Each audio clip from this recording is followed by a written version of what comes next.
calcul littéral, calculer une expression littérale pour une valeur donnée. Point méthode à travers deux exemples. Alors, calculer une expression littérale pour une valeur donnée. Qu'est-ce que cela signifie? Prenons un premier exemple. Donc ici, dans cet exemple, je demande de calculer l'expression E, ci-dessous, c'est-à-dire 5a plus 8 moins 2, facteur de 2b moins a, de la calculer pour a égale à 4 et b égale à 7. Alors, que faut-il faire quand on nous demande ça? Alors tout d'abord, il faut se rappeler que dans l'expression, il y a des opérations ici qui sont cachées. En effet, 5a, ça signifie 5 fois a. De la même façon, 2 parenthèses, ça signifie 2 fois, et 2b signifie 2 fois b. Une fois qu'on a bien fait ce rappel, on identifie les lettres. Donc la lettre A, on la retrouve ici, et il faut remplacer le A par 4. Donc, à la place de A, j'écris tout simplement 4. De la même façon, on a la lettre B qui est présente ici, et on dit dans l'énoncé que B vaut 7. Donc de la même façon, je vais remplacer B par 7. Une fois que j'ai réalisé cette étape qui est l'étape de substitution, il ne me reste plus qu'à appliquer les règles de priorité opératoire. Donc ici, les multiplications sont prioritaires, le 5 fois 4 et le 2 fois 7, je les calcule. Puis ensuite, la parenthèse est prioritaire, je la calcule. Puis ensuite, la multiplication est prioritaire, j'effectue le calcul.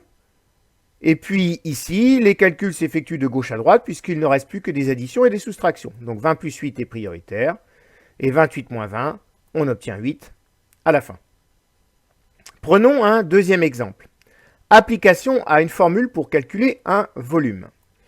Donc on souhaite calculer le volume de ce cylindre, et la formule donnée dans un livre est la suivante: volume cylindre égale R fois pi fois H.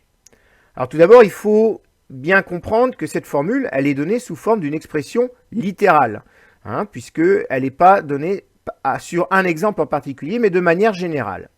Alors la première chose, le R de la formule, dans la formule, il veut dire rayon. Rayon, et le H, il veut dire hauteur.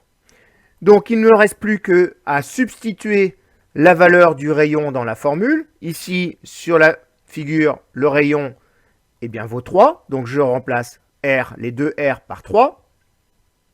Et puis, sur la figure, toujours, la hauteur, elle vaut 4,5. Donc je remplace H par 4,5. Une fois que j'ai réalisé cette étape de substitution, je peux engager les calculs. Alors ici, je vais calculer 3 fois 3, ça fait 9. 9 fois 4,5, j'obtiens 40,5 fois pi. Alors, la valeur exacte, en fait, c'est 40,5 pi, puisque le fois, je ne suis pas obligé de le noter. Ça, c'est la valeur exacte du volume de ce cylindre. Et si j'en veux une valeur approchée, il ne me reste plus qu'à prendre ma calculatrice et j'obtiens environ 127 cm3.